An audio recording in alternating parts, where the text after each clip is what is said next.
So hey guys, ఇప్పుడు వచ్చినట్లయితే day 6 అన్నమాట. సో డే 6 ఏంది, మీ బ్యాక్గ్రౌండ్ ఎందుకు చేంజ్ అయింది, ఎప్పుడు ఇంట్లో తీస్తుండే కదా అనుకుంటున్నాను. సో ఇప్పుడు డే 6 వచ్చేసి మనం ముత్తలమ్మ గుడికి అయితే వచ్చేసాం. హైదరాబాద్ విజిట్ అయితే అయిపోయినాం. సో అద్భుతం జరుగుతుంది అని చెప్పినా కదా, అద్భుతం ఏం లేదు. కాత్యాయని మాతకి చాలా గట్టిగా మొక్కుకున్నాను అనమాట. మన బిజినెస్ గురించి మొక్కలే, నేను నా డ్యూటీ గురించి మొక్కలే, ఒక గుడి గురించి మొక్కుకున్నా. ఎందుకంటే దసరాకి మా మమ్మీ డాడీ ముంగట నేను కనిపించాలనేసి ఒకటి గట్టిగా కోరుకున్నాను అనమాట. సో అదే నెరవేరింది. సో ఇప్పుడైతే నేను ఆ రివీల్ అనేది చేసిన. హైదరాబాద్లో అయితే ఉన్నాయి ఇప్పుడు ప్రజెంట్. సో దర్శనం అయితే అయిపోయింది. సో యథావిధిగా నవరాత్రులకి దీక్ష వచ్చేసి మన ఇదే యూనిఫామ్ అనమాట.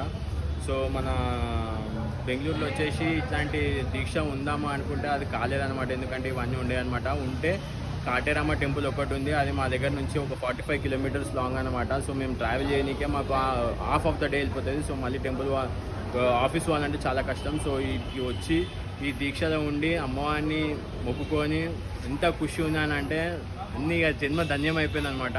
సో ఇదే గైస్ నేను చెప్పాలనుకున్నది, ఇవాళ రివీల్ చేస్తాను. Stay tune. సాయంత్రం వచ్చేసి పల్లకి సేవ అప్డేట్ అనేది ఇస్తా, చూసుకోండి.